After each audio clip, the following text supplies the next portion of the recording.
C'est la deuxième source d'économie en Polynésie après le tourisme, mais pourtant elle pollue. Ce soir, on parle de perliculture avec nos invités et surtout de la manière dont on pourrait nettoyer les déchets. Regardez, c'est parti.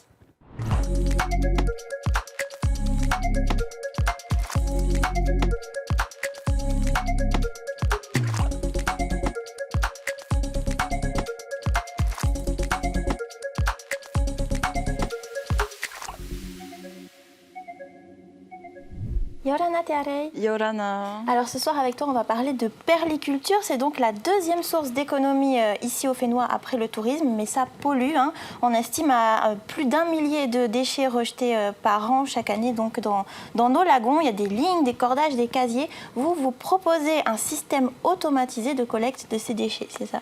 Alors oui, c'est bien ça. Le projet Tematairoto propose une solution automatisée de collecte des déchets perlicoles. On s'est rendu compte sur une de nos missions à Rangiroa que les déchets étaient retirés manuellement et qu'il n'y avait pas d'autre solution d'extraction que celle-là. Il y a toute une problématique en fait autour de ces déchets perlicoles, par exemple l'extraction, c'est-à-dire que ces déchets sont à des profondeurs qui peuvent aller jusqu'à 60 mètres et ça fait surtout des toiles d'araignée sous-marines. Donc ça peut être dangereux pour les plongeurs et aussi ça peut être compliqué pour ceux qui font l'extraction. Il y a aussi la problématique du nettoyage, c'est-à-dire que les déchets, quand ils sont rapatriés sur terre, ils sont séchés sur les quais et en fait ça engorge les lieux où la population a besoin, notamment les quais, pour faire toutes leurs activités. Et aussi, malheureusement, ça a une odeur nauséabonde. Donc, nous, on a pris en compte en fait, toutes ces problématiques-là pour notre projet Tematairoto. Parce qu'effectivement, pour retirer, sécher, nettoyer ces déchets, il faut aussi pouvoir les rapatrier sur Tahiti. Et pour les rapatrier, malheureusement, il faut qu'ils soient secs et nettoyés. Donc nous, au niveau de notre machine, on vise le fait de ne pas utiliser de plongeurs dans un premier temps et aussi de pouvoir faire l'extraction, le tri, le nettoyage en simultané sur la barge et pour permettre la revalorisation et aussi le rapatriement sur Tahiti. Est-ce que, j'imagine qu'il y a aussi un impact sur la faune, est-ce que vous avez pu voir cet impact sur la faune sous-marine de tous ces déchets? Alors oui, aujourd'hui, avec l'IFREMER, la DRM, etc., il y a des études en fait, qui ont été menées, qui ont prouvé que les déchets perlicoles qui sont immergés dans les lagons produisaient des microplastiques et surtout des nanoplastiques. Ils sont ingérés en fait, par les poissons. Et une des principales activités dans les Tuamotu, hormis le copra, c'est bien sûr la pêche. C'est quelque chose qui permet de nourrir la population et surtout d'avoir une situation financière. Et bien sûr, malheureusement, ces déchets, surtout ces microplastiques, sont ingérés aussi par nous, les humains, et impactent aussi notre santé. Et votre projet, il en est où aujourd'hui? Ça fait plusieurs années que vous travaillez dessus? Alors l'avancée a été assez difficile. Aujourd'hui, on est content de pouvoir se dire qu'on a la subvention Best Life qui a été mise en place par l'Union européenne et l'UICN et bien sûr aussi le prix Toarif de l'IFRECOR. Donc cette aide nous a permis de pouvoir avancer sur notre projet et d'acheter du matériel. Donc une petite partie du matériel, bien sûr. Elle ne nous permet pas de financer le projet en totalité, malheureusement. Donc on espère pouvoir compter sur des investisseurs et surtout sur d'autres appels à projets pour avoir d'autres financements. Et on espère aussi pouvoir obtenir le soutien du pays. Alors pour en savoir plus, on s'est rendu dans vos bureaux. Regardez.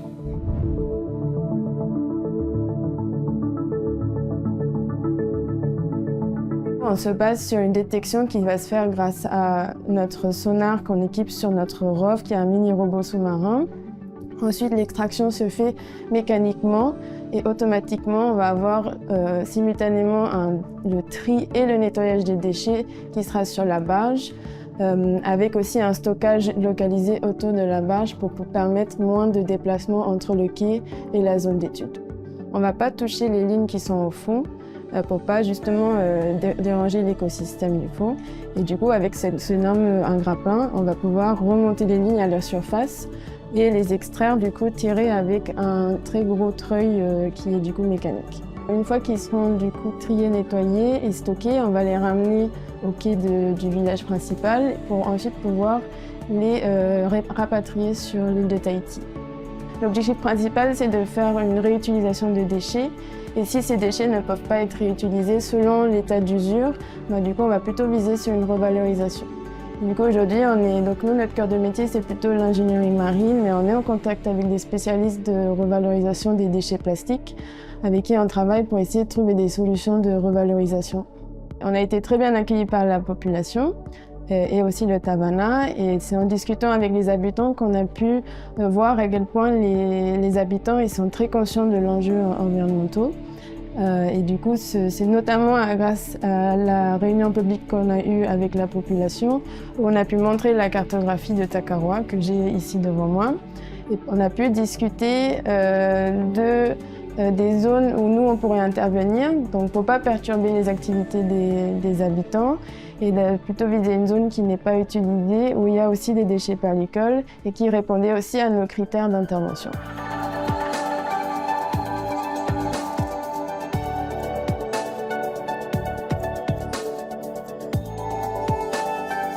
Alice, en amont, prédéfinit les zones d'inspection, d'investigation et du coup, une fois que tout ça est paramétré, hop, on va sur site avec le Tavana. Et moi, je me prépare avec le robot pour le mettre à l'eau et inspecter visuellement les fonds marins. Et donc du coup, sur le Takaroa, j'ai plongé avec le robot entre moins 20, moins 30 mètres de profondeur. Et à cause de la pollution due aux déchets perlicoles, aux microplastiques et compagnie, l'eau est super trouble au fond, ce qui est très compliqué visuellement pour détecter les déchets avec notre robot sous-marin. Nous, du coup, on a fait l'acquisition de 2 sonars acoustiques, justement pour contrer en fait, cette problématique de ne pas pouvoir voir les déchets au fond de l'eau.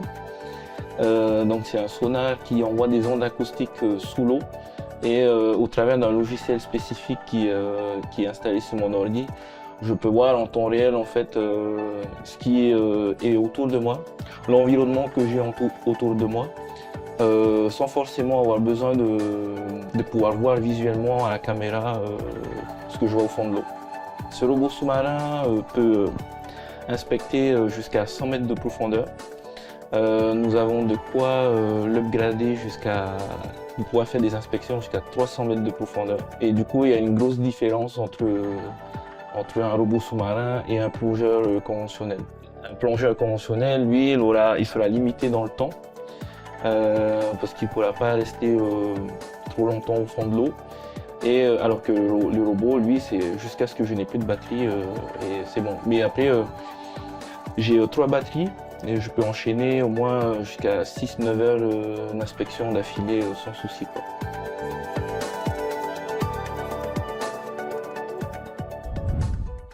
Alors quand est-ce qu'on pourra espérer voir cette solution officiellement déployée ? Alors pour l'instant, on est à la première version du prototype. Donc là, elle sera déployée en fin d'année sur notre atoll test qui est Takaroa. Ce ne sera pas la version finale de la machine. Donc on espère surtout pouvoir avoir d'autres financements après Best Life pour pouvoir faire d'autres améliorations, d'autres ajustements après cette mission test à Takaroa et développer la machine finale. Alors tout à l'heure, tu nous as parlé de l'impact sur l'environnement. Vous faites aussi de la sensibilisation dans les écoles, c'est ça ? Oui, c'est bien ça. On s'est rendu compte, en fait, en faisant des interventions dans les écoles et même au niveau du public, que les déchets perlicoles immergés étaient quelque chose de méconnu encore aujourd'hui de la population. Et le fait de pouvoir intervenir dans les écoles et de pouvoir sensibiliser les jeunes, ça leur permet aussi de prendre conscience de l'ampleur en fait, de cette problématique en Polynésie française. Parce que malheureusement aujourd'hui, c'est plus d'une vingtaine d'îles qui sont polluées par ces déchets perlicoles. Et on espère pouvoir faire prendre conscience à cette jeunesse de l'importance de prendre soin de sa biodiversité marine. Écoute, on espère que le message sera entendu. Merci d'avoir été avec nous ce soir. Avant de se quitter, on va faire un tour du côté de l'actualité technologique à l'international.